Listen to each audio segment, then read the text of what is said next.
Dear student, आज हम लोग क्लास 10 के लिए एक क्वेश्चन को देखेंगे और क्वेश्चन का नाम है अपशिष्ट पदार्थों के चक्रण को उदाहरण देकर समझाएं। इसे जानेंगे क्या है, ये समझेंगे अच्छे तरीके से। जहां दिक्कत होगा आप पूछ सकते हैं। तो अपशिष्ट पदार्थों के चक्रण को रिसाइकलिंग ऑफ वेस्ट मटेरियल भी कहते हैं। अब इसका मतलब क्या है भाई? तो अपशिष्ट पदार्थ है क्या? तो जो हमारे उपयोग के बाद बच जाता है या अब हमारे उपयोग के लायक नहीं है, उसे ही हम लोग क्या कहते हैं? अपशिष्ट पदार्थ कहते हैं। अब ये हमारे उपयोग के लायक नहीं है और उनका हमें चक्रण करना है, मतलब उसे ऐसे रूप में बदल देना है कि उसे फिर से हम लोग क्या कर सके? उपयोग में ला सके, है ना। तो इसको उपयोग में कैसे लाएंगे, यही हमें समझना है। तो इसके लिए अपशिष्ट पदार्थों के चक्रण से कचरा की मात्रा क्या होगी? कम होगी, है ना, और पर्यावरण भी हमारा सुरक्षित होगा। इसलिए अपशिष्ट पदार्थों का चक्रण जो है वो अति आवश्यक है, ज़रूरी है। तो सबसे पहले हम लोग देखते हैं अपशिष्ट पदार्थों के चक्रण से क्या लाभ हमें मिलने वाला है।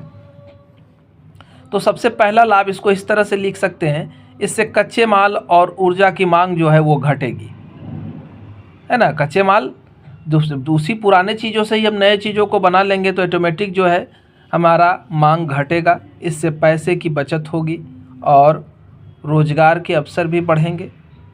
अपशिष्ट पदार्थों के संग्रह से पर्यावरण भी सुरक्षित होगा।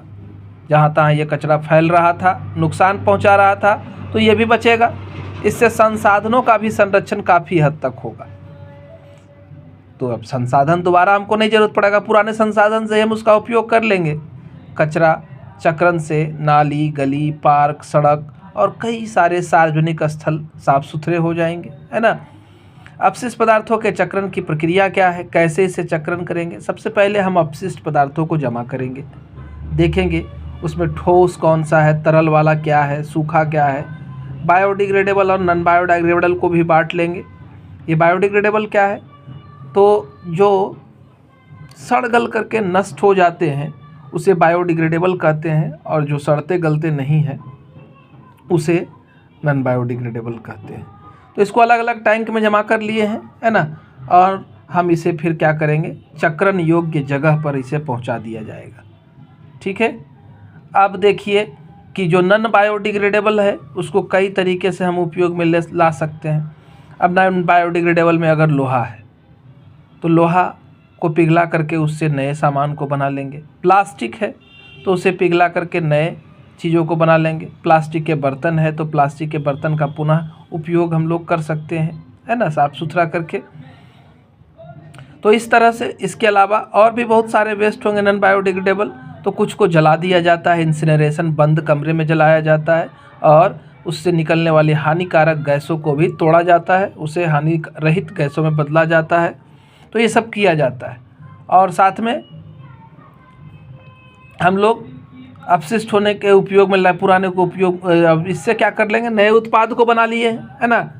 अब इसमें से कुछ उदाहरण को आप देख ले कि क्या कुछ हो सकता है। तो बहुत सारा चीज़ है, जैसे प्लास्टिक है, कपड़ा है, लकड़ी है, फल सब्जी का छिलका है तो इसे सड़ा करके आप कंपोस्ट बना सकते हैं।